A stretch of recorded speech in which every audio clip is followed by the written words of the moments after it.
you don't need a record label. And a record label may get mad at me for saying that, and I challenge anybody at a record label to tell me what is the necessity behind the need of a record label at this point. You get your music, you promote your music online, you get the people to come rock with you and see it, you go out on tour, and the rest is history. What the record labels are good for, however, is when you get to a point where you've exhausted all your resources to making something blow up, they're good at throwing fire on it afterwards. Real life. If that shit ain't real life, it ain't real life. Just say real life street stars. You know what time it is.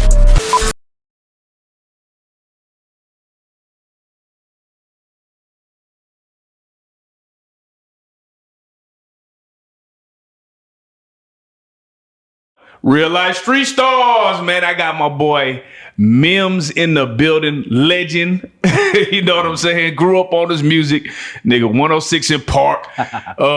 Every dance party growing up. This is why I'm hot. Hey, this is why I'm hot. Yeah. All of that. We got him in the building, man. First and foremost, what is Mims doing out here in Dallas, man? Man, it's been a minute. I came out to do an event in Funky Town, Fort Worth. Gotcha. Tacos and Tequila event. Yes, sir. You know, it's cool because where I'm at now as a musician, I was just saying this story yesterday. Where I'm at now as a musician, in the height of your career, this is for me, it's like 07, 08, 09, maybe into like 2012.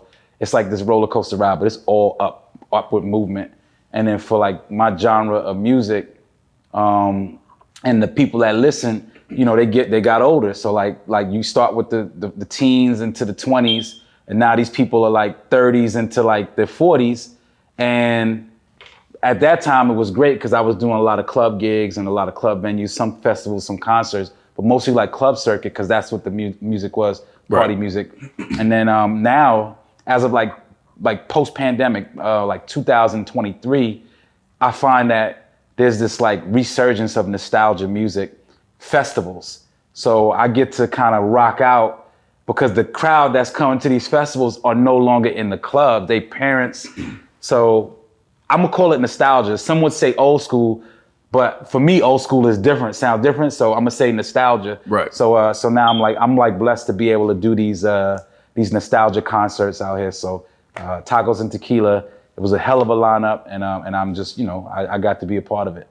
Man, you know what's so funny about like that nostalgia music, right? As you would say, you know, I just, you know, just doing the research, I'm listening to the songs again. You know, you have quite a few songs that are hits, and it still gives you that same feeling when you hear it, even years later, right? Versus where you might listen to a song now and it'll be hot for like a week and it just goes away. Why do you think there's such a difference in how fast the music is being consumed? Like it'll come in and it'll just go away, even the hits. Easy. This easy. It's lifestyle. Music, it's all lifestyle. Like the thing is, everything you hear is gonna have some type of nostalgia effect to it. Like when I hear, I'm a New Yorker, so when I hear like old school, I say old school, but I hear like Jay, Nas, Biggie, records like that, it brings me back to a time in my life when I was a teenager and I was listening and rocking out. And I think for my era of music, like 2000s playlist era, it was like the golden era for partying. So it's funny because I was just, shout out to Kinfolk who made this happen. Shout out Kinfolk. We were talking about how when you listen to an artist from back then and they start playing records on stage, you be like, damn, I don't remember that. I don't remember he had that. And it bring you back to that moment in time. So I think it's just lifestyle. I think back then, people were worried about going out, partying, having a good time. It's not no disrespect to the younger talent, but a lot of the younger music is driven toward, like, I say violence. A lot of it has like a violent undertone. And after a while, you know, you can't grow up from a violent undertone. Like you can't, 10 years from now when everybody's dead, from these rap lyrics that they're saying now, there's not gonna be anybody around to be like, yo, that was my jam back 10 years ago. So I think that's the difference between today's era of music. And it's not no hate or no shade, because some of the records sound great, but you just can't graduate from violence. Like when you 45 years old and you got 5 kids or 4 kids or whatever, you don't want to listen to somebody talk about getting shot and killed and all this other stuff. So I think it's the lifestyle that existed back then compared to what's happening now, you know. So that would be my answer. That's crazy. I always wanted to ask you this because, you know, in my research, right, I realized, and I forgot about this song that you had with Redman, KRS-One, the MC song, right? And you were spitting on there, right? I feel like you might have had the hardest verse on there, just not being biased. I wouldn't even say that on camera, but yes, I would just say that. Yeah, I just like the flow, right? Yeah. And I always thought about this. I said, damn, man, you know, back in the day, there was always that thing to catch one, right? Catch one. Did you get caught up in catching one versus lyricism, and then that was the thing that stuck to you and you just had to ride it out, or was it? My whole career been a gift and a curse. I'm to keep it real. When I recorded This Is Why I'm Hot as a record, I did it based on frustration. It came from a place of frustration. Creativity, but also frustration. Being a New York artist, being somebody that was heavily influenced by lyricists. I'm not saying I was a lyricist. I'm saying I was heavily influenced by lyricists. So whenever I would approach a record back then, the record would have to have some type of lyrical content. You know, even if I was talking about a club or party, and it had to have some type of lyrical content. And I remember the time I recorded This Is Why I'm Hot, my manager at the time, also a good friend of mine, Chris Fields, he came to my house with a beat CD.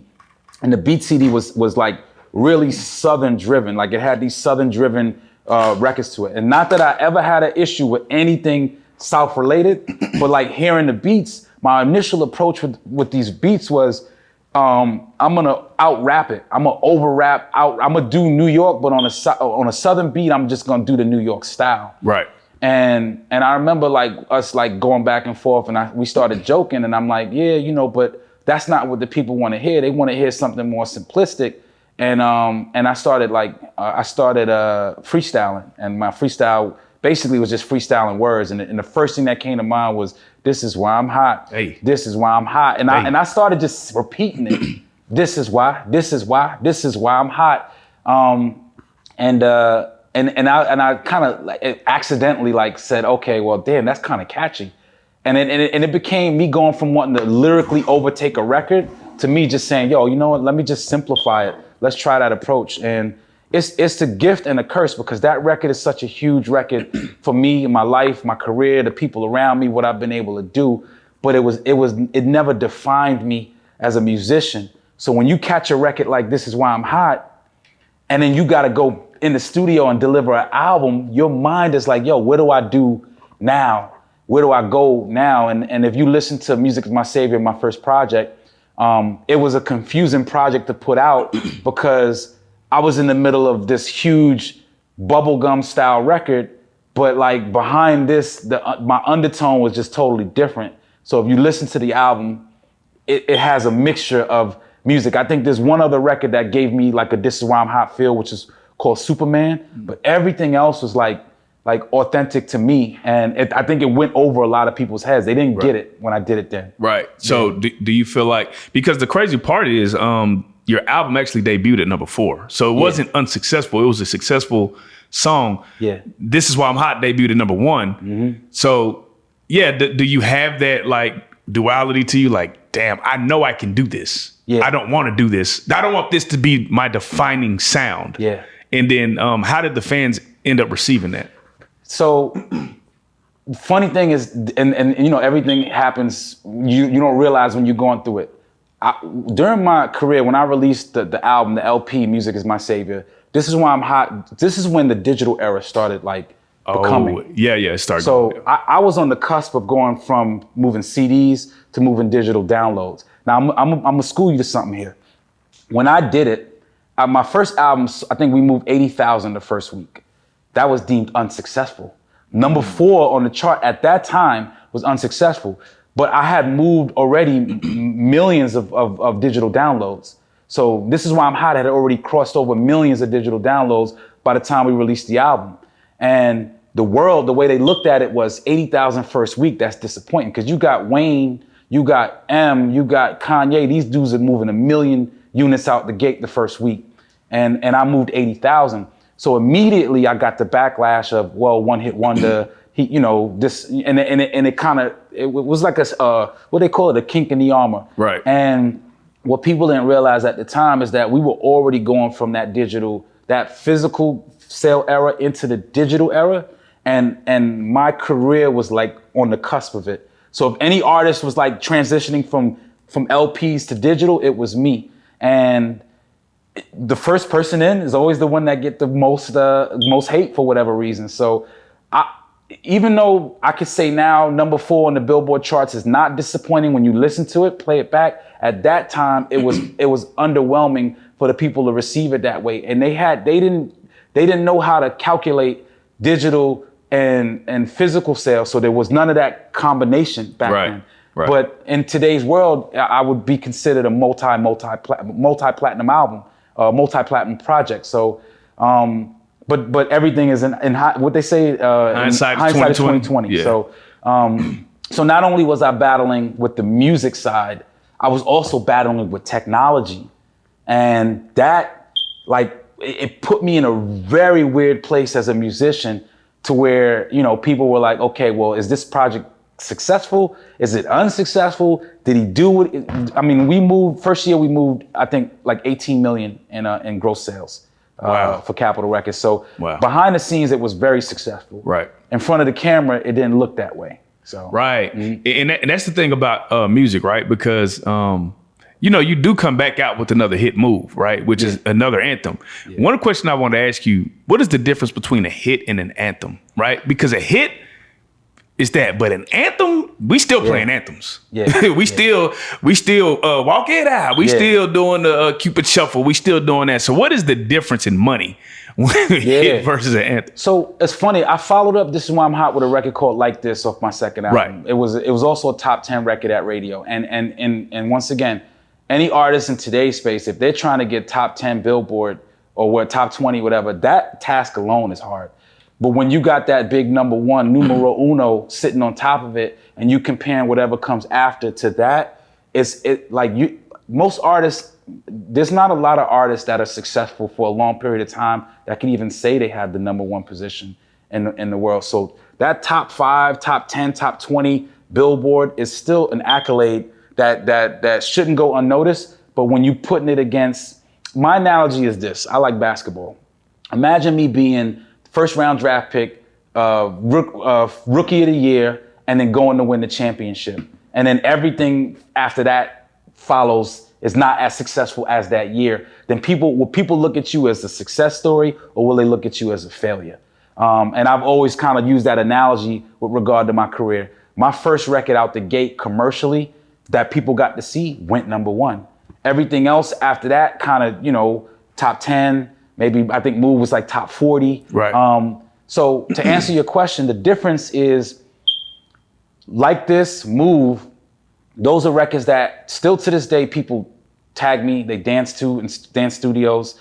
You know, Like This, especially like in the Asian market, that record was to me, in my opinion, just as successful, or if not more successful than This Is Why I'm Hot. And Move, just being what it is, it's just one of those hip hop records, no melodies, no nothing, just straight hardcore 808 and just hard lyrics.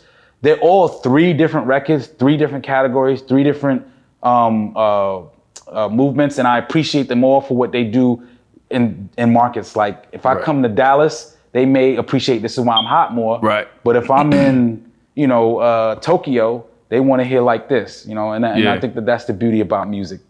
Now, you know, there was a report that says you did, like you said, you generated 18 million, but you only got 30,000. Yeah. How is that possible? That sounds extremely predatory, like over predatory. Trust me, is not something that I wouldn't say I'm not proud of the moment, because I had no control of it. I think what happens, what I learned is that so when I initially started being a musician, right.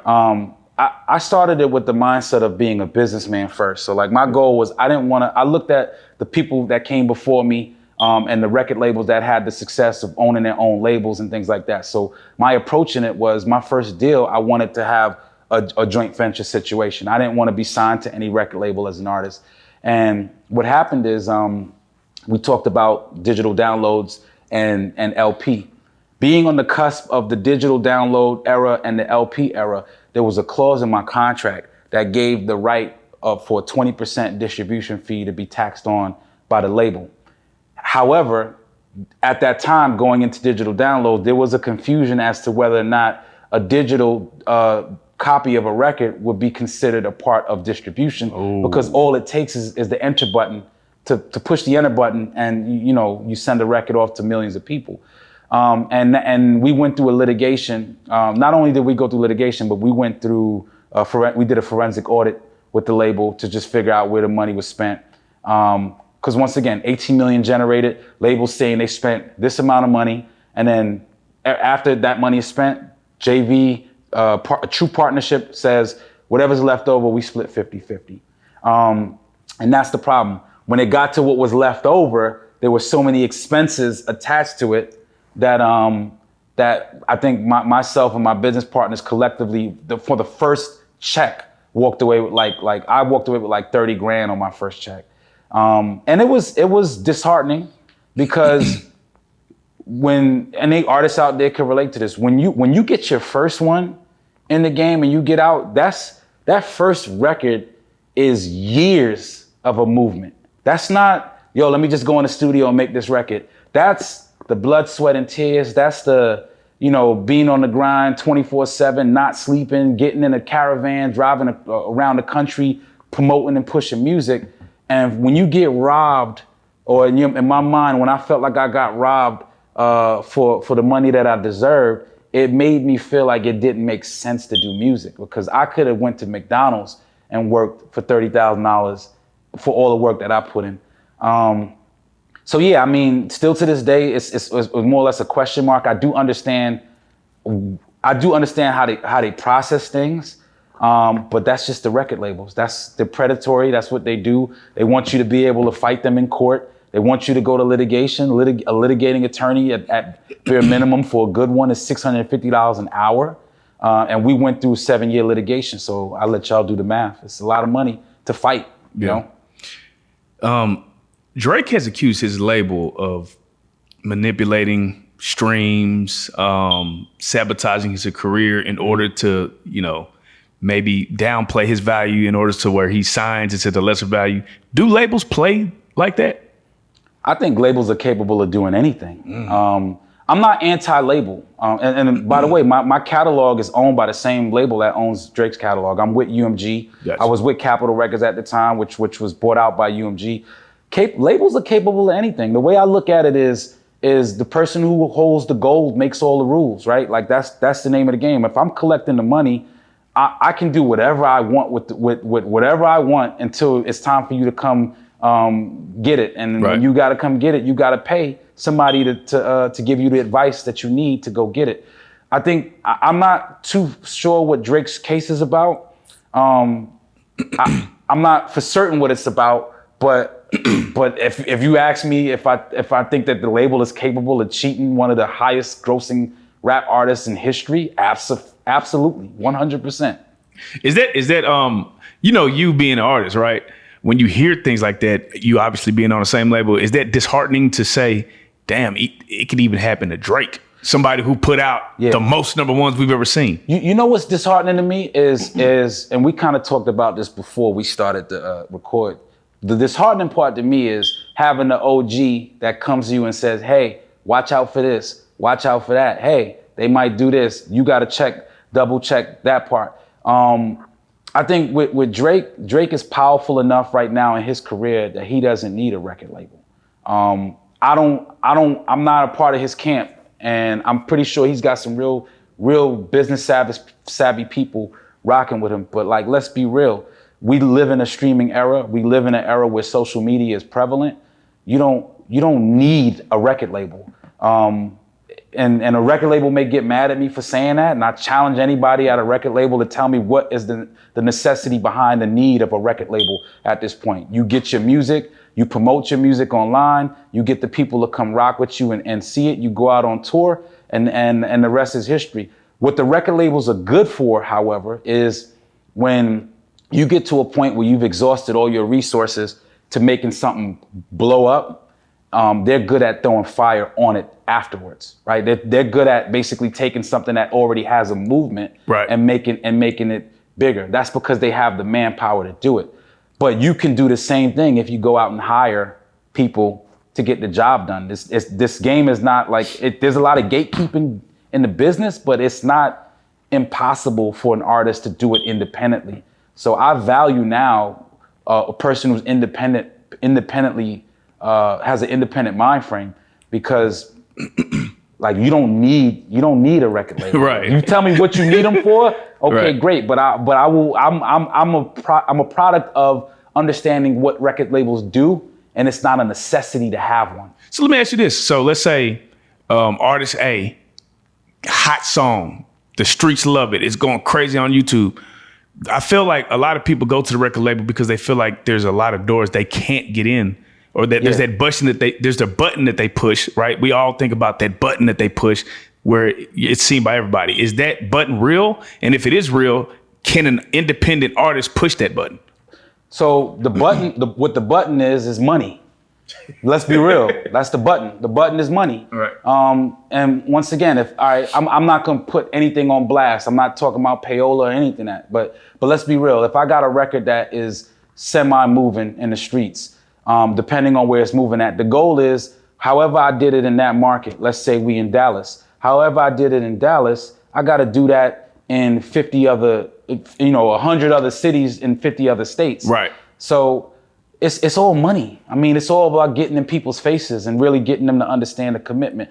The beauty about social media, though, is that it cuts that down. So now I have direct to consumer, right? So once you tell me I can go direct to my consumer and I can pay for the visibility of that, then it's just money. Like if you talking YouTube, then run a YouTube campaign, right? Here's the simplest thing for people to get started with. Let's talk about artists out there. All right. You just shot a video. Yep. Your video is similar to the video of Drake or Travis Scott or one of these big artists.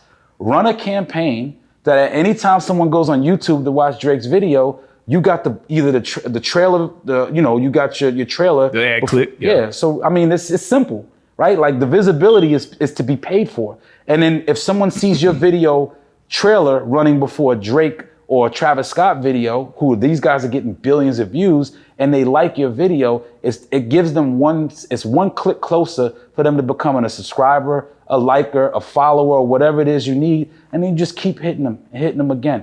I don't want to make it sound simpler than it is, but like, come on, like, it's a no-brainer at that point. However, there's artists out there that don't want to put that type of work in, right? So they're more relying on, when I came up, and this is before anybody ever had home studio. I think I saw T-Pain post something about his Rode studio. He had the M-Box, the Avid M-Box, but like I had a home studio when I was 15 years old. I was operating off a program called Cakewalk. Oh yeah, I remember Cakewalk, Acid Pro. Exactly.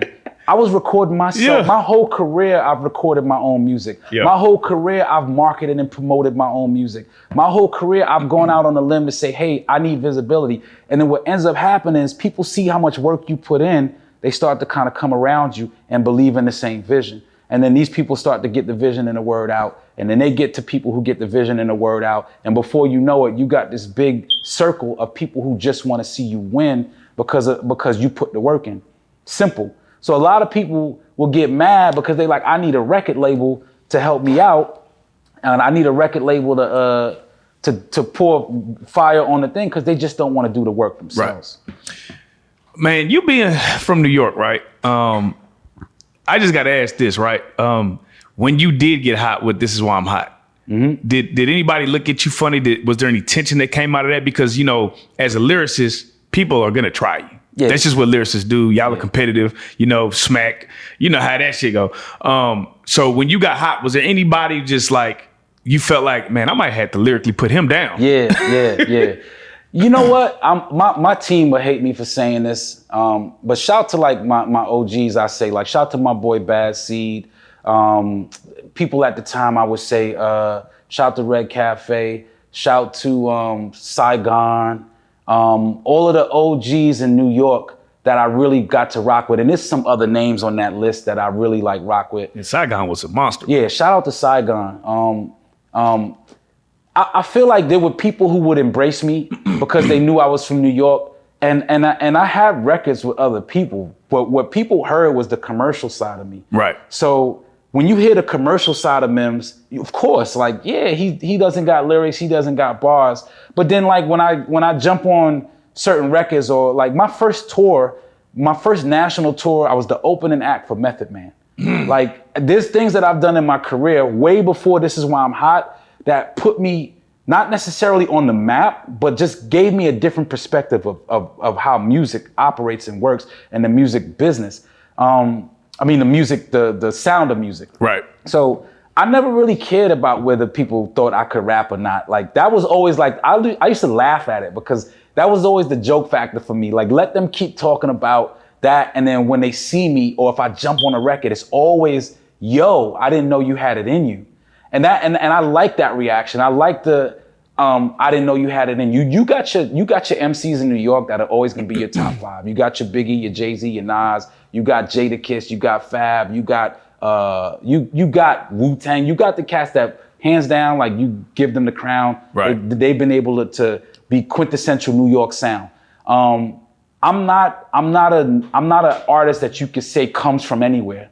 When I approach music, I approach it as an artist that when I listen to a production or the music, I'm gonna give it what I feel like the flavor of the music is. And that means that I've been able to rock with, like my first album, I had Bun B, I had LaToya Luckett. People don't understand when you do shit like that, when you have a Bun B, who's like one of our legends, like the people that we revere, it makes us look at y'all like, oh shit, they showing love to Bun B. Yeah. I don't think artists from like that's what made us Jay-Z fans. You know, that Big Pimpin' shit. Pimpin'. It was like, oh man, y'all got Pimp C on it. Oh shit. Like, you know what I'm saying? I don't think people understand that, you know? Yeah. I put Tech on my second album, which didn't get much praise. I had Tech 9. Tech 9. Yeah. Yeah, I mean, like I had Kamani Marley on the same album. I never really cared for there was a point in time, and shout out to Remy Ma. She did a remix to This Is Why I'm Hot. She showed love. She came to the video. There was a point in time where I think in New York during the This Is Why I'm Hot phase, I had every New Yorker that did a remix to the record showed love to it. But I decided to go with the reggae remix. And I did Junior Reid and Baby Sham on the reggae remix because for me, having Jamaican culture and being, you know, family being from Jamaica, I wanted to kind of capture what I listened to growing up. Right. And I went so unconventional that it worked. And especially in New York, it worked. Like, you know, still to this day, you go somewhere in Brooklyn, you can't go without hearing the remix to This Is Why I'm Hot. Yeah. So it's crazy. I'm gonna say something that's probably blasphemy to many people. Yes, This Is Why I'm Hot was a big record for me, my solo version of it. But This Is Why I'm Hot, the reggae remix, was its own hit. Like it was its own record, its own hit. Like the two records don't even have to be mentioned in the same stratosphere. They just independently both. Yeah. I can go to, like I said, Japan and do the regular version, and then Baby Sham. I watch him all shout to Baby Sham. He lights it up all the time when he does his set. He does the reggae version of the record. 2 different records, same beat, but just 2 different records that have 2 different influences. So, yeah, I mean, I never really cared for the beef. I know what I'm capable of doing still to this day in the studio. If someone ever really, really wanted to like see what I'm capable of doing, I got people all the time. Yo, man, you got to get back in the lab. You got to do music. And I'm like, nah, I'm cool. I'm really that guy. Yeah. Some people lie and be like, yeah, I never wanted to be a musician. I'm really that guy that never wanted to be a musician. I'm really that guy that I just wanted to be the boss. I wanted to be the owner of the record label. I wanted to move in that manner. But unfortunately, things didn't work in that space at the time for me. And then I decided to kind of just get into other areas of making money. Man, it's crazy because what I want you to do right now is, for those who may not have, they might only know you from your commercial success, what are some of the B-side records that people don't know that you would say are equally, this is me. Yeah. Like, this is my actual style. Yeah. I got a record called Where I Belong on my first album, produced by a producer named Ty Fife. Really dope record. It was kind of like my version of Nas's If I Rule the World, where I'm just kind of spitting about what a perfect world to me would be. That's called Where I Belong. Man, a Doctor's on that same album. That was like a record that was recorded well before This Is Why I'm Hot. Second album, I got the Rock and Rollin' record, which is not necessarily a hip hop driven record, but it does feature Tech Nine, and that's something different, I think, for the people. Even though I know Tech Nine just bodied me on that record, I will say that to this day. Yeah, Tech Nine bodied me on it. But in all fairness, he got the record after I recorded it, and he was able to just take it to the next level. I got a record called Making Money on that second album that I feel like is the witty side of me and like the up-tempo witty side. Of course, Move was on that project as well. And then there's a lot of records that like just never saw the light of day. Right. That I just feel like, two things. One, if the record label believed in me enough during the process of the second album, they would have just kept going with that album, and you would have got more flavor. And then the other side is with me being on the cusp of digital to physical or digital, it just kind of like left a big question mark for people who would be fans till this day of my music, had they gotten maybe one or two more records off the first album. Right. Let's talk about that second album, right? Because the what they call it, the sophomore slump is what they always try to put on people. What happened with the second album? Because it feels like after the second album that we didn't hear from Mims. I disappeared. Second album. So how it goes is the first album was released in 2007. Right. There was a clause in my contract that said the label had up until a year to re-up and basically go into album option number 2. However, there's a lot of stuff that happens behind the scene. For album option number 2, it's called a min-max, right? For those who are learning. What a min-max is, it says if you did a certain amount of numbers on your first album, you would either get the minimum or maximum amount for your second. I think my min-max was like either 900,000 to 1.2 million.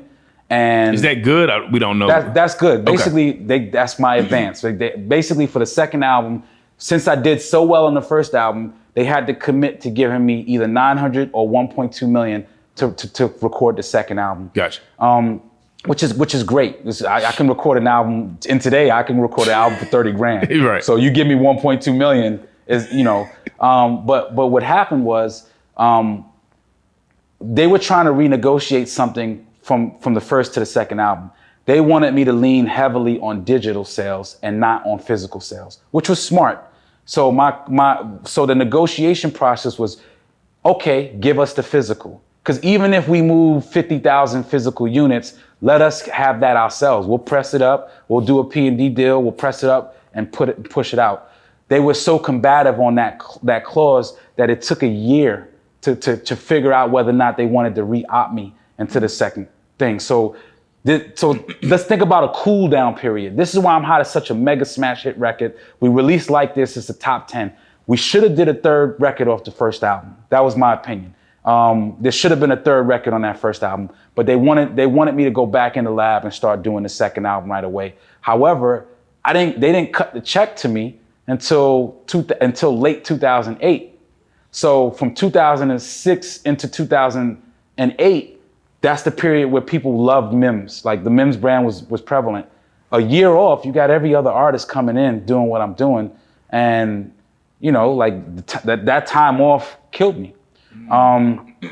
And going into the second album, Move was supposed to be a warm-up record. It wasn't the single, it wasn't anything. It was a record we released, my team and I released out of frustration. Oh, so that was a leak? We leaked it. Ooh. We leaked it out of frustration because we were like, yo, we can't just go out cold turkey and not have nothing out. And shout out to people in the promotions department at Capitol at the time. I loved them. That was my favorite department there. They were able to get behind the record in certain markets and really just kind of help it out. It wasn't a rhythmic record. It was a straight urban hip hop record.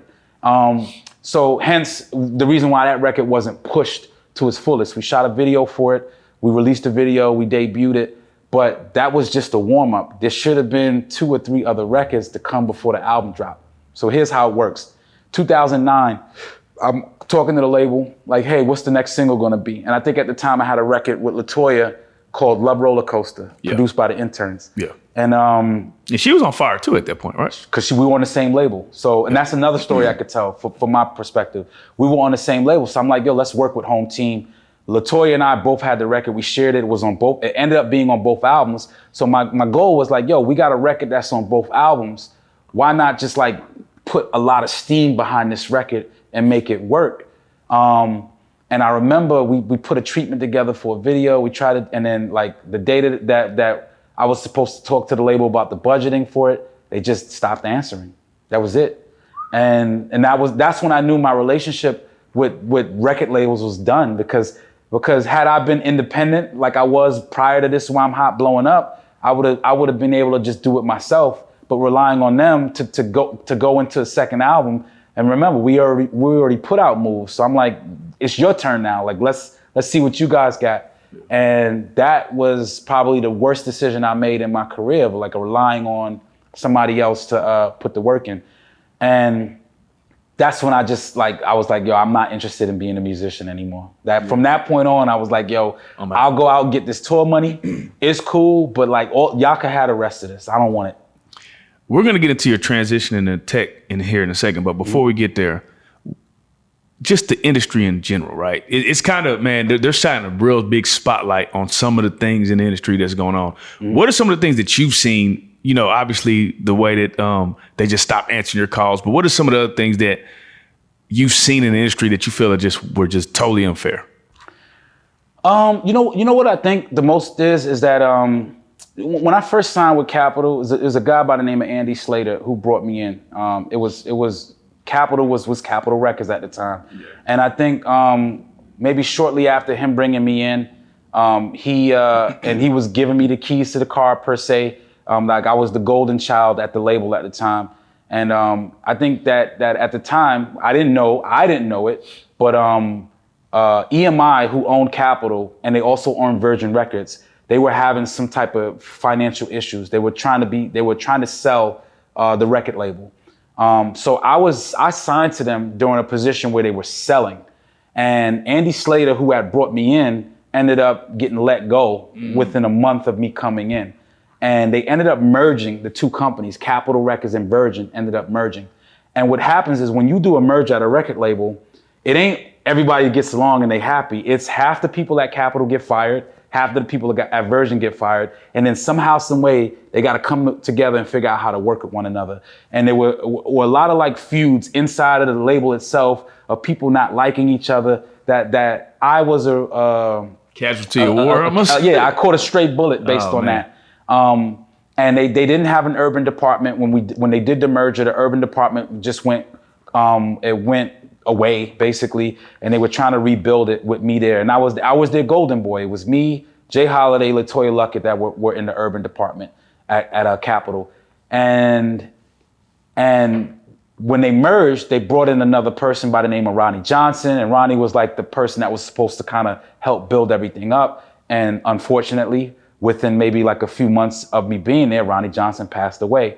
So I would say with record labels, there's a lot of internal things that happen that artists are not privy to, that we don't necessarily even care about. We just want our music to be heard, and you have a lot of internal things happening that mess things up, that don't help the cause. And I would say that's the worst part of it for me, my worst experience. I remember my second album, someone in the sales department said that they wanted to release the album after the Move record because we were gonna move. I think they had suspected us to move about 70-something thousand units that first week. And I think the first week sales for the Guilt LP was like 12,000. So the number was so far off that the person ended up getting fired. But they were the ones who greenlit the album coming out. And I was like, nah, this album doesn't need to come out.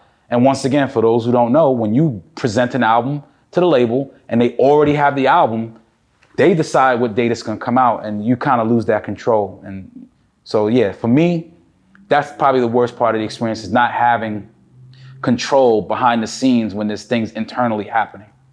That's crazy, bro.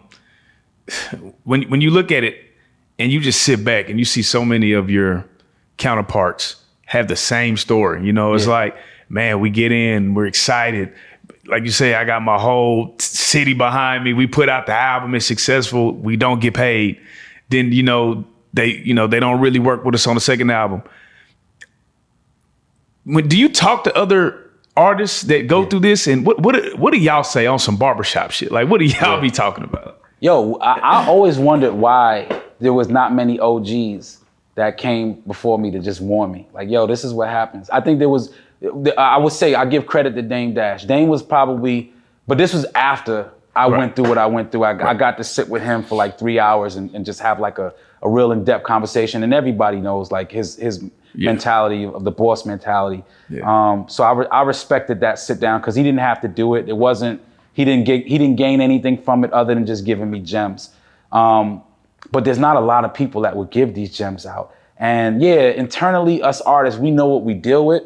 But for me now, my focus is when I see somebody young coming in and they got a record that's buzzing, and even if it's just a 5-minute convo, and I say, hey man, like, look out for this, or like, you should double check this, or like make sure you dot your I's and cross your T's. That's my way of saying, damn, why somebody didn't do that for me? And I don't understand it because there's so many people that came before me. As a matter of fact, here's the real, right? I always wondered why, if black people own hip hop, and this is a deeper conversation. If black people own hip hop, if we supposedly own the culture, right? Why there was no black person who came and made millions becoming a distributor?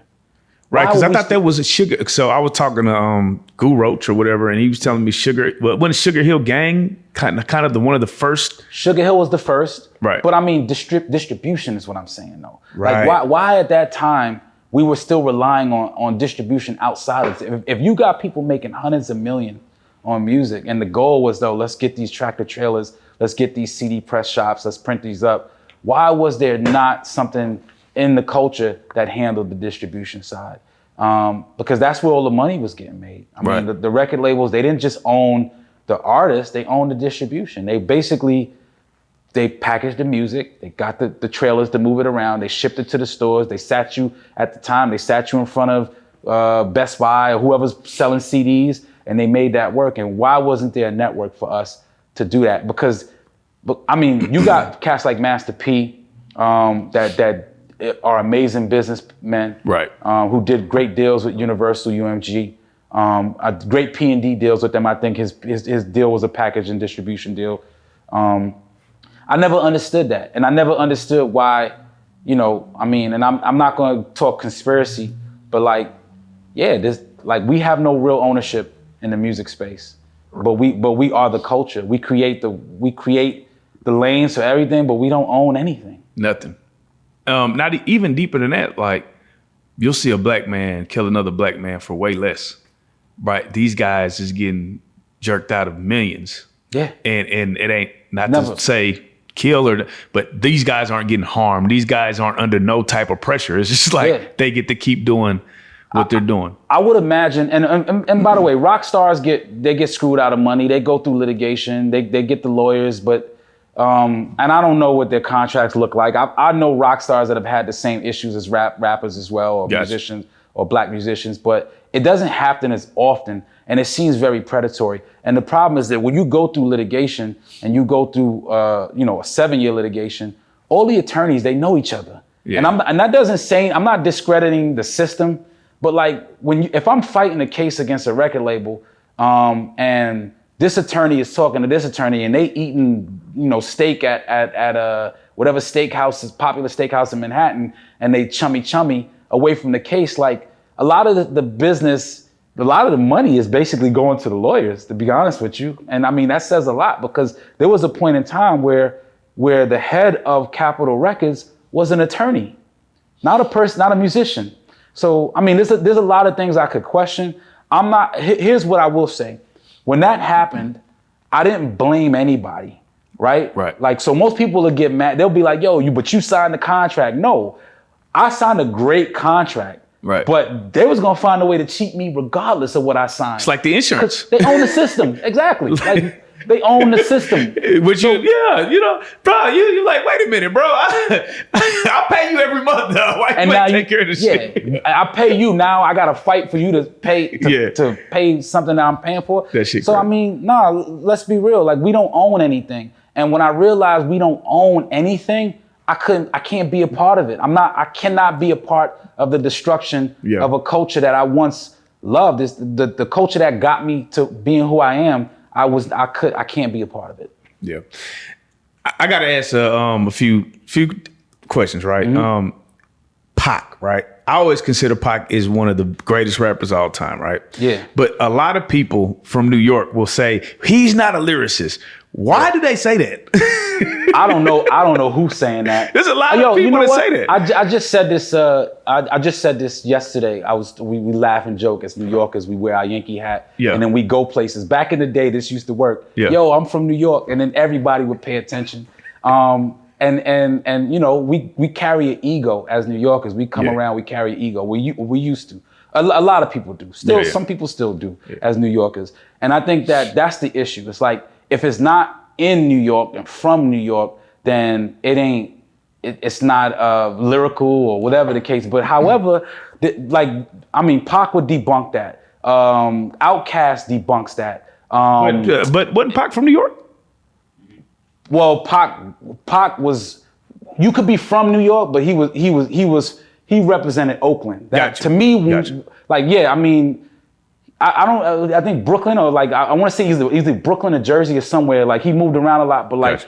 the place he represented was Oakland. So for a New Yorker, he's not necessarily from. But here's the truth: I don't think people stop liking Pac until whatever happened with him and Big became bigger than the beef and the music. And I think that affected his relationship with New Yorkers, period. Because there's still people that are avid like Pac fans that you go to New York and you be like Biggie or Pac and they be like Pac. I just know better because I listen to Big more than I listen to Pac. Right. Not that I didn't listen to Pac. I just know better. When someone asks me that question, I'm gonna stand on my 10 toes and say Biggie for me, because he represented a culture that I understood in New York more than what Pac was representing. But when Pac was with Digital Underground, Pac did Juice. Come on, that's like the biggest classic black movie coming out of New York. Facts, bro. So you can't discredit Pac in any way at all. Now I was gonna ask you this: you being Jamaican, right? Yeah. DJ Kool Herc is Jamaican. Yep. And he's one of the founders. Why does Jamaica never get its credit as far as being one of the founders of hip hop? I feel like, first of all, reggae music in itself is such a. I always use this analogy: Martin Luther King, Malcolm X, Bob Marley.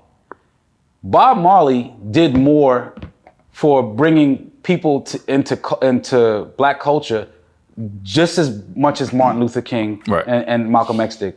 Yes, I understand marching and speaking on podiums, but the music, when you go to Germany, Amsterdam, Korea, Japan, they may not still know who Martin Luther King or Malcolm X is, but they'll know who Bob Marley is. So not just necessarily from a reggae standpoint, I mean, from people not representing reggae artists or Jamaican artists, they don't understand how big reggae is in bringing down barriers. Right. So yeah, I mean, some of your favorite MCs like Busta, Jamaican, Kool Herc, obviously. A lot of people have Korean background. Cardi B and Nicki Minaj. I mean, so Cardi B, I think is Trini and Dominican. Yeah. Nicki Minaj, that's what I wanted to mention. Nicki is Trinidadian. There's a lot of people, and then now you see the new artists like Shenseea coming out. Yeah. Vibes Cartel is like packing out Barclays Center. Right. Yeah. I think reggae's influence on not just hip hop, but also on reggaeton, on Latin music, on Afro music, even though you could say reggae came from African-based music, but now reggae has influenced that style. I think Jamaica in a whole it carries the culture and the torch for music and everything. Right. Yeah. For you, right? You know, like I'm a big battle rap fan, right? Yeah. So I like I feel like the battle rappers, if you're going for real lyricism, creativity, those are the people that's doing it. Like there's nobody even close to when it comes to just actually putting words together in a creative way than them. For you, do you keep up with the culture? And if so, who's your favorite battle rappers at the moment? I do. I'd be lying if I sat here and just gave you like every single name and run of the mill. But I know Rum Nitty versus Daylight has been the big one. There you go. So like for me, I'm it's like with boxing for me. Like I'll watch the main events. I won't know everything that's going on. But I do have friends that are like in that space and in that world. One thing I say about battle rapping, it's an art that I've never picked up. I couldn't do it, right? Like I'll admit, hands down, if you put me in a room with a battle rapper, I'm gonna be in the corner somewhere hiding away. That's not. I'm a good writer. I got a great pen, but I can't do what they do. It's the delivery. So like with them, with battle rap, to me, I feel like it's the difference between making a movie, music, and being in a play on Broadway. Battle rappers are Broadway. They are, how did you do that? How do you remember that? How do you get that good to show people what you got in live and in person? I'm like, yo, let's get in the studio. Let's do, one or two takes and let's make it work. But nah, that's an art form that hands down, I think, so I guess I'm gonna ask you a question. So I'm not put on the spot. Yeah. Is it easy if you're a battle rapper, you know how to, you're lyrical back to front, front to back. Can you, what's the disconnect between making hit records and being a battle rapper? And that's one of the questions I always wondered, right? Because I'm like, you clearly know how to write. Yeah. Right? And then I feel like what the South did is kind of what you said you did was, it's catchy, right? Yeah. We lean on catchy. Real, like we just talk about normal shit in our life, right? Yeah. A lot of times when you hear some of the MCs, they rapping good, but they're not really talking about something specifically that might relate to certain people, right? Yeah. So I feel like hooks is kind of where the South shines.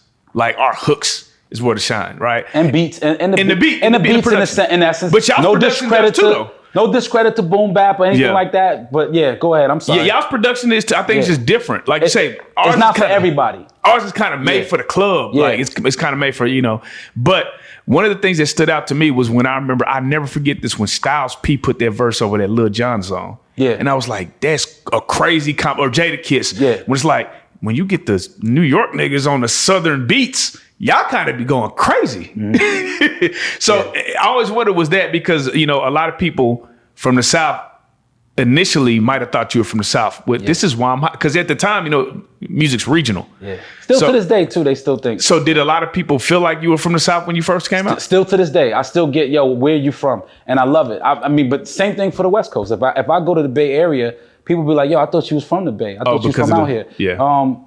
For me, it was always important before my career took off.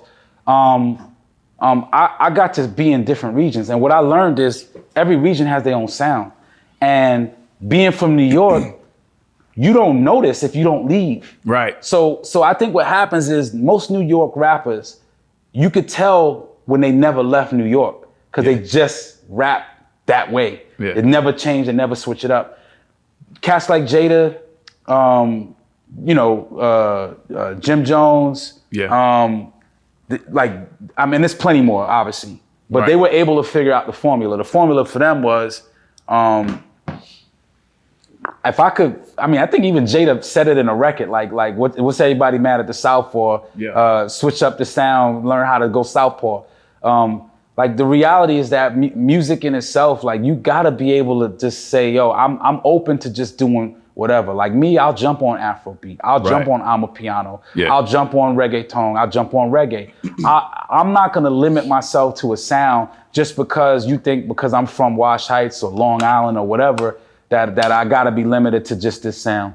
I credit people, but there's a big difference between having a pen, writing lyrics, and learning how to write hit records. Two different worlds. Yeah. Do you feel like you could teach anybody how to write a hit? I think there's a formula that people overlook, and it's called simplicity. And most people, if you're an artist, you're in your head saying, damn, I don't want to be that simple. But like most of the, I remember listening to an E40 verse, and he was like, posted in it. I don't know the words. I'm not gonna rap it, but posted it. It was a Little John record, actually. Yeah. Posted in the A, about to hit the bay. Yeah, something. We've been mobbing all day. And I appreciated his flow on it because he was really just using the beat to his advantage. Right. And then I started listening to E40 music, and I'm like, all right, now I'm getting the dialect. Then I'm listening to Snoop as a child off the West Coast, and I'm understanding the dialect. Then you start listening to Outkast, and you understand. So to me, I feel like you should never limit yourself as an artist. A real person who writes is gonna know how to simplify it enough to make a hit record. New York drill. Yeah. What are your thoughts on it? There's artists that have become prevalent, and I never knock anybody for getting their money. But if there's any genre of music that I like the least, that I don't listen to, Right. I don't listen to drill. I believe in. I'm 44 years old, right? So I'm at a stage in my life where everything that I listen to has to come from a place of positivity, right?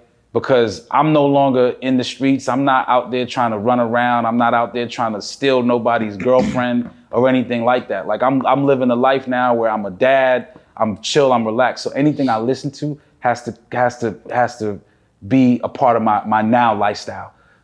So how I word it is, it's not for me. It's not all music isn't for everyone. Right. Drill New York music is not what I listen to, because a lot of that music is about spinning the block, doing something nefarious or living a certain lifestyle. And I think music, the power of the tongue is in everything. When you speak something and it comes into an existence, that's because whatever you speak, there's power in it. And I urge like the younger people, even when I meet cats that do drill, I say, yo, let me hear you switch it up. Right. Because that's my urge. Like, I get what you can do. It's cool that you could do it, but let me hear you do something, switch it up a little bit. Right. So I mean, not for me. I'm not opposed to anybody making money, but it's it's what somebody's listening to when they hearing you. Right. That I used to always say when I go to a club, and I bring an entourage with me, which is why I keep my entourage small. Yeah. I'm responsible for if something happens to somebody that comes out with me. Right. So I don't want to be somewhere. I don't want to have to be somewhere where I'm going. They shooting up the club. So I don't make music for that, because I don't want to be responsible for being in that world and if something happened to somebody. I got security when I roll out in some places. But like, my cousin, my a friend of mine or whatever, they roam in the club looking for something to take home for the night. And then they out there, with a target on their back just because I put words in my rhymes that I gotta live by. So I'm not really for with that right now in life. Right. The biggest thing going on right now is the Diddy trial, right? Yeah. This trial is so, it's just like the OJ trial for me. Like I'm hanging on every single word. It's so crazy, right? Because when it comes to, there's a lot of different ways we take these things, right? When black people take it, the first thing we say is, man, they're trying to railroad another black man, right? Obviously, I don't feel like the time fits the crime at all. I don't think Rico is the crime. I mean, he's a piece of shit, but I don't think a Rico. Do you think this is part of railroading a black man? Because when I start thinking about shit like this, the Tory situation, this situation, you just see DDG, you just see the black man is under attack in general, right? Yeah. But we also have to hold ourselves accountable. So what is the fine line? Hey, listen, man, with great power comes great responsibility. Yeah. It don't take a genius to say that. You can say that 10 times over. With great power comes great responsibility. The only way you can I'm not saying it's impossible to railroad somebody. I think that when you live in the public eye, you're living under the perception of what people look at you as. Right. I don't know. I don't know. I'm not watching the trial. I don't know Diddy. I know probably people in the camp, certain people in the camp, but I don't have enough background to even speak on his situation. Right. But I seen what they did to Bill Cosby. Yep. You know, obviously what happened with Tory. I feel like you have a responsibility as a person when you get into a certain level, spotlight, to try to like be as authentic as you can.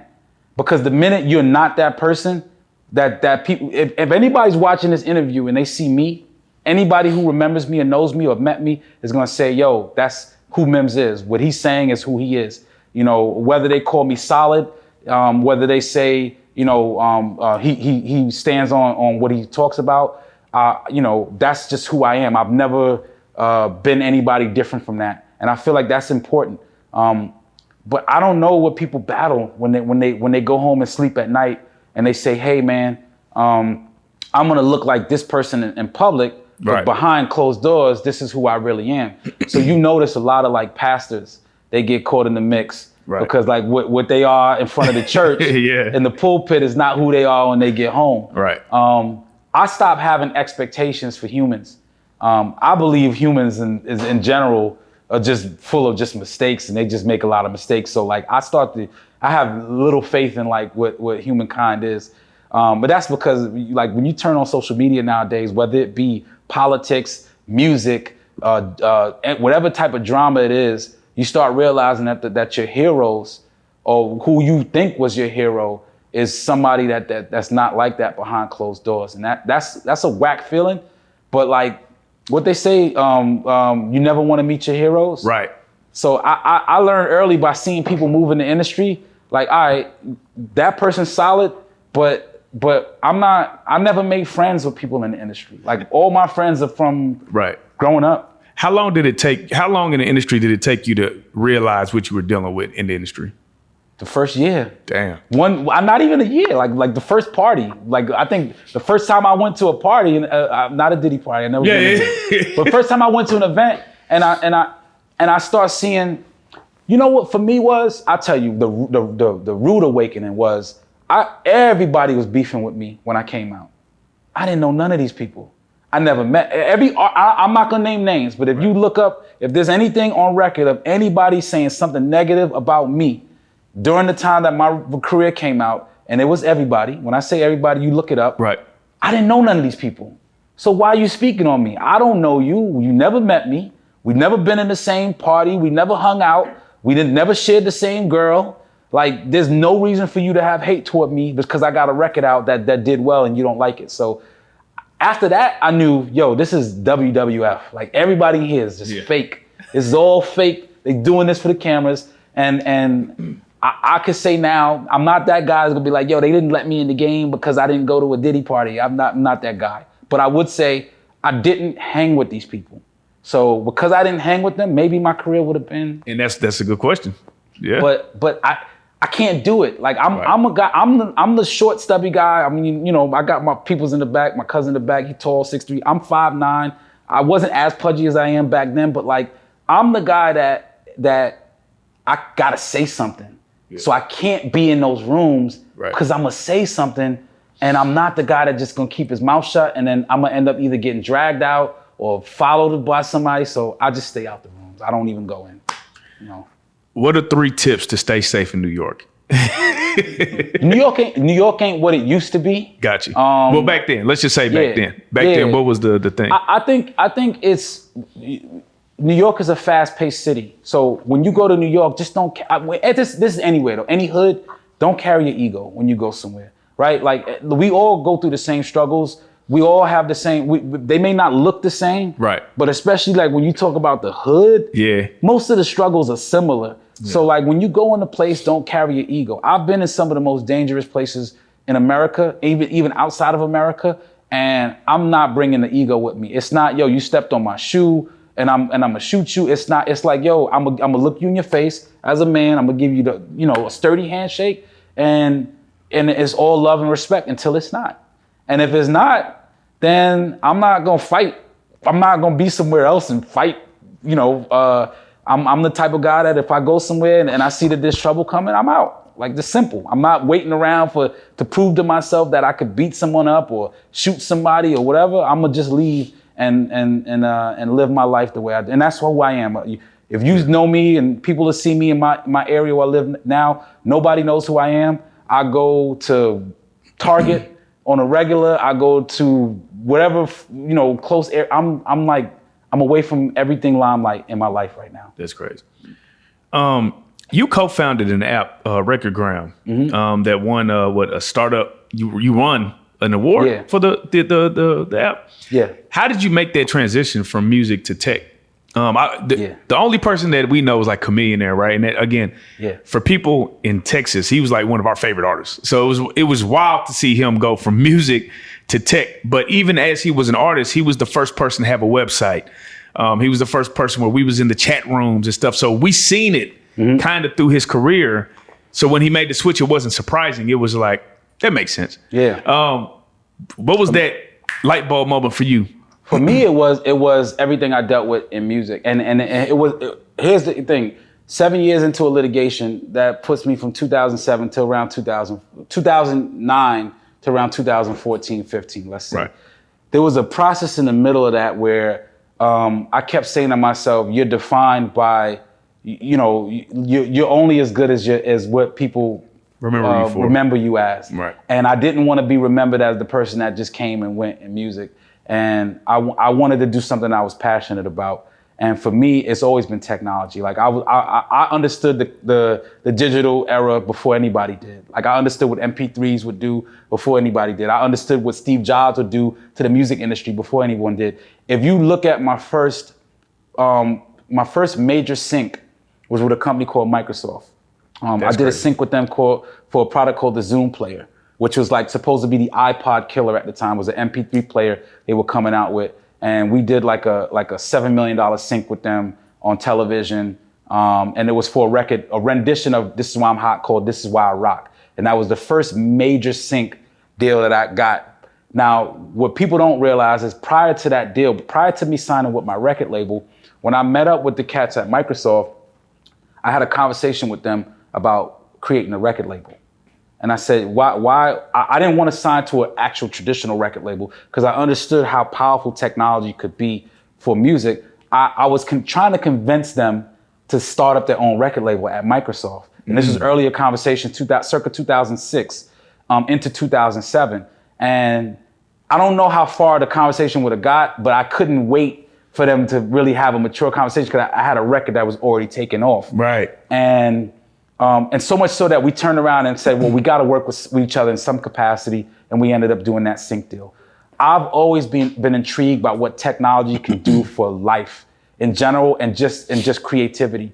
And had I done that deal with Microsoft, I'd probably be speaking from a different vantage point in life now. But I said to myself, I was on a plane to Silicon Valley. I had a show in San Fran.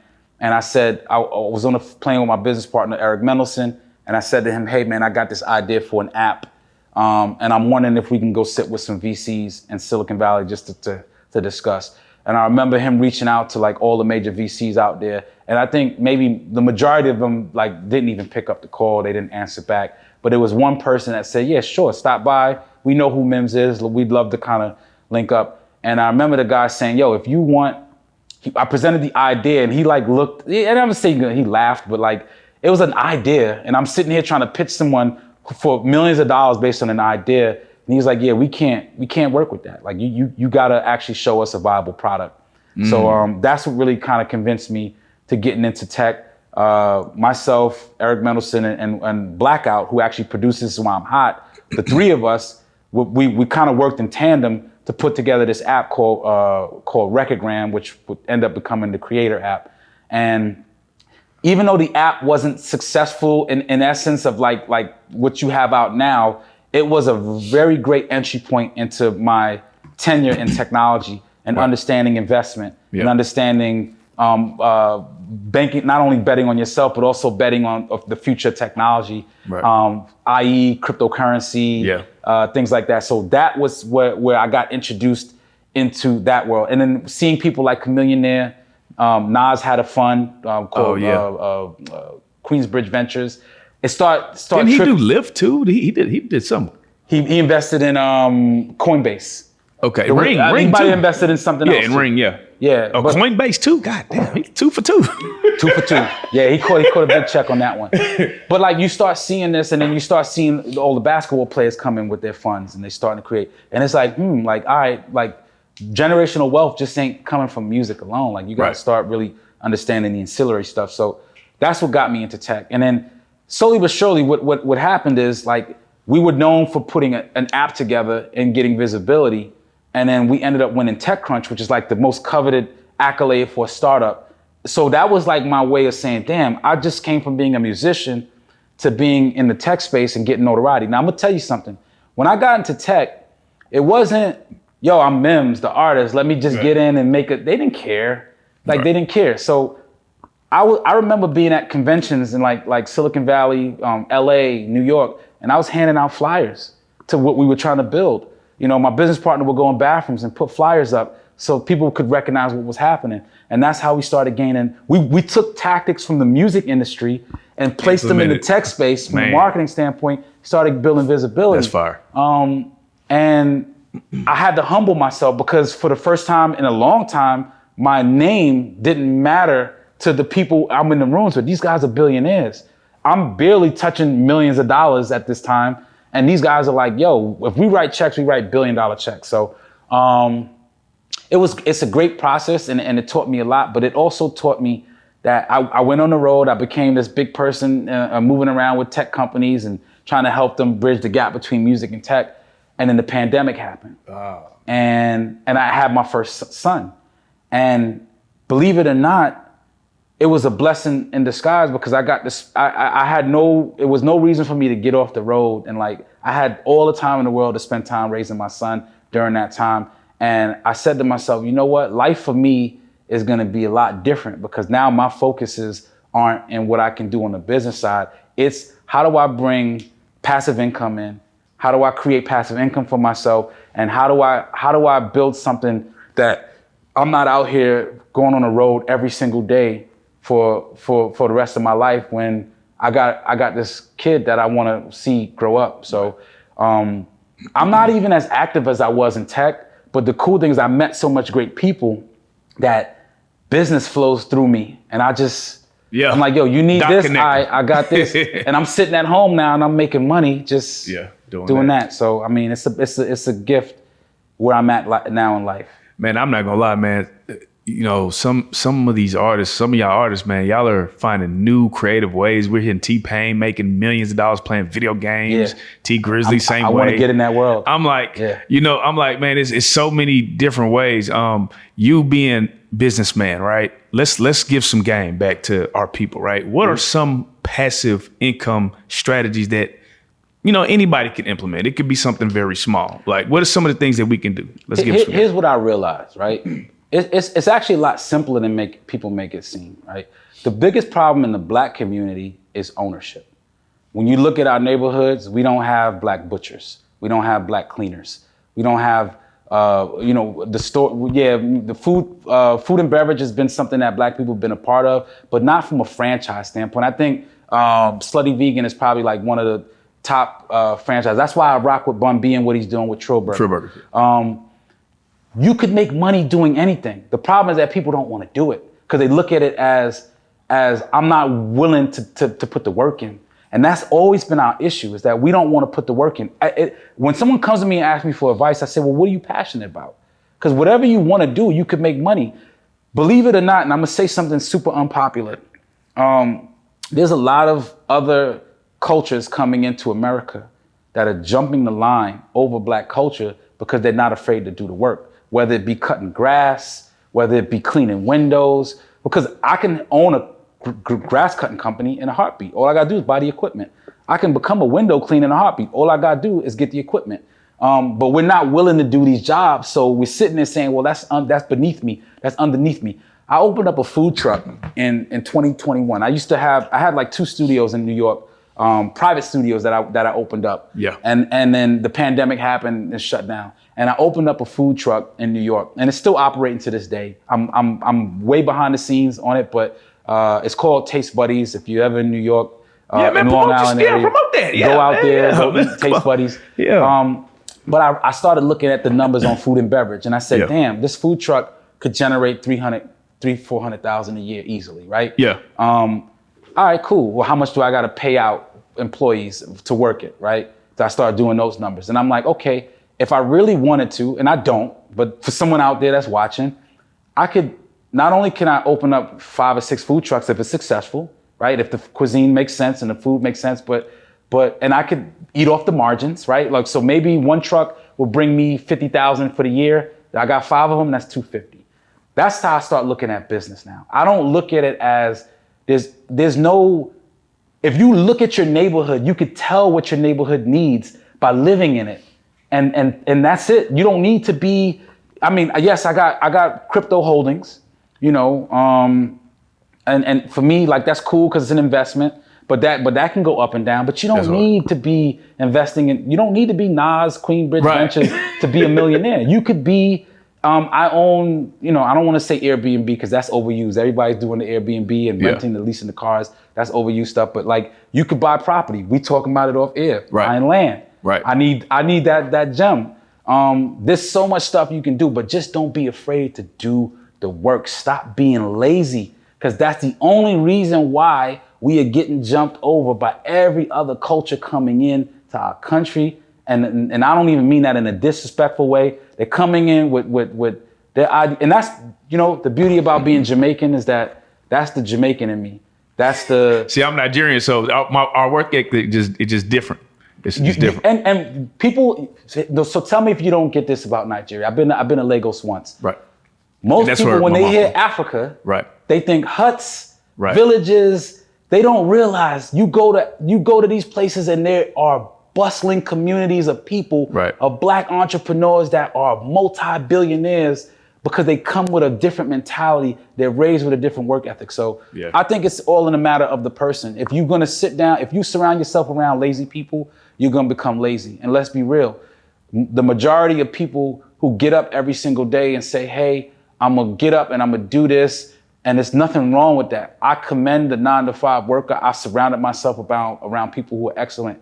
But you can't say that and then turn around and say, hey, I wanna be a multimillionaire. Multimillionaire, you gotta put the work in. It don't matter what open up a butcher shop, you know, open up a Chinese restaurant. There's no reason why a Black person can't open up a Chinese restaurant. Right. They don't sell, I mean, we gonna the food be they sell, you can get it out.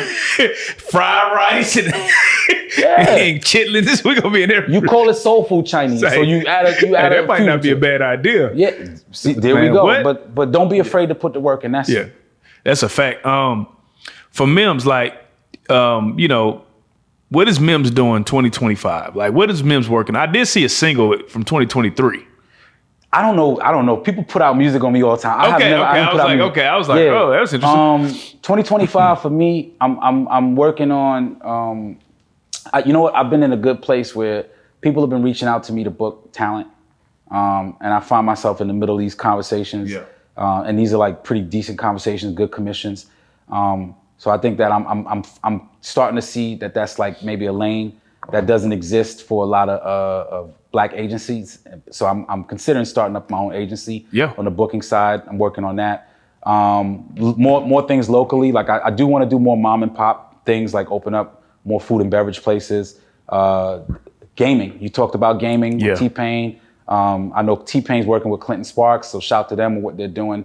I'm looking at the esports space as well. I'm trying to figure out how I can bring stuff to my local area and build and help the, I don't want to call them kids, but help the younger gamers understand the business of gaming. So I've been learning that side and talking to some different franchises about opening up some of those things. So yeah, I mean, there's a lot of things that I may take a stab at. I hate to be the jack of all trades, king of none.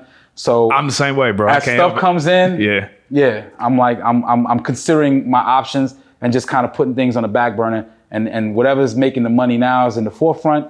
And then slowly but surely, I'll start to focus my attention on some of these other things I'm talking about. And before we get out of here, man, what is your predictions on the Knicks? Oh, yo, listen, don't get me started. I'm rooting for y'all. Y'all got Jalen Brunson, man. Y'all got hey, bro, we traded Luka. We gave away Brunson. Yeah. Hey, bro, I'm rooting for Brunson. Jalen's been our savior in New York. I'm going to say this. The Knicks, this is the year they need to win the chip. So coming out the West, it's either going to be, in my opinion, I think the game is tonight, either Denver. Yeah. To me, it's either going to be Denver, obviously Denver, OKC, or whoever wins. I think it's going to be Wolves or Denver. I think it's going to be the Wolves, bro. Obviously versus OKC. Yeah. But once the Knicks play Indiana, as long as we can get past Indiana, there's no reason why we shouldn't win a championship this year. I think I'm not going to say conspiracy with the NBA. I do a lot of parlays, so my parlays never hit. So if anybody out there's got the secret formula to hitting on parlays, that'd be great. But I mean, I think the Knicks should take it this year. That's my prediction. Like if they don't take it this year, then we're gonna have to wait another 40 years for it to happen because this is the year that it should happen. So Yeah. Knicks with Indiana, Knicks in 6. Mm-hmm. I give Knicks in 6 for the Indiana series, and then I'm gonna say Knicks in 6 for whatever team they play out of the West Coast. That's what's up, man. I will say this: basketball to me has been back. This has been a very entertaining basketball year. I'm liking where it's going. Yeah. Do you think the NBA draft was rigged? Because I'm a Mavericks fan. We traded Luka to the LA. That sounded suspect, and then we get the number 1 pick. Yeah. Do you think that was rigged? I think that it was 0.18%, 0.8% chance for y'all to get it. Yeah, I'll take it.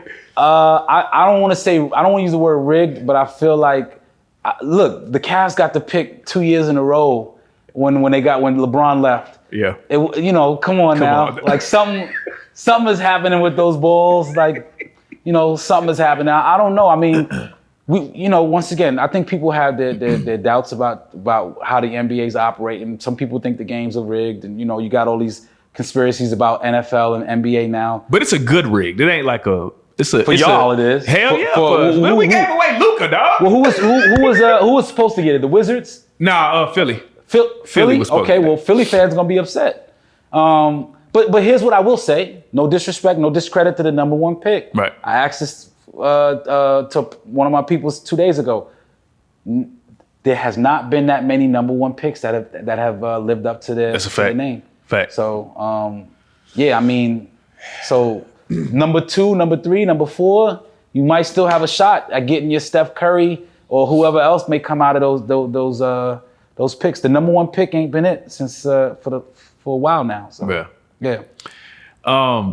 Man, Mims, man, it's just dope, man, to connect with people that have been in that industry, really doing their thing, really putting out good game. You know what I mean? It's dope to see you out here still moving and grooving and doing your thing. And I'm glad to see that, you come in, you don't look broke down. You still look like you're getting active, man. It's fly, bro. But is there anything that you have personally that you want to promote? It could be whatever you got going on. No, I mean, listen, man. Once again, for me, it's I'm in dad mode. That's been my thing. I'm probably the most boring person to interview because I think I'm what the quintessential artist should look like. Right. After. Yeah. But a lot of people want the drama. They want the mess. They want the love and hip hop vibe, and I've just never been that person. Right. So I hope when people see the interview, they take it for what it is. It's like, there's life after music. Like, if you're a musician out there, and a lot of cats from my era are not even here anymore. A lot of the cats that came up during the This Is Why I'm Hot era that I would consider my colleagues in music, some of them no longer here. Some of them might not even be mentioned in the conversation. But it's always cool for anybody watching. Like most artists we humans. Like it's okay to go back to being human and not think nothing of it. I don't carry an ego with me anywhere I go, and I'm hoping that people can learn from that because there's a lot of cats that can't deal with that pressure of when the lights turn off and the music stopped playing. Right. What do I do now? And they sitting out there and they they panhandling. They So I mean, thank God I'm not in that position. But I'm also not a person that's in the limelight like that anymore. Like I'd rather play the back. So yeah, that's me. That's who I am in a nutshell. That's what it is, man. Hey, this is the best part, Mims. Yeah. You are a real life street star, man. Yes, sir.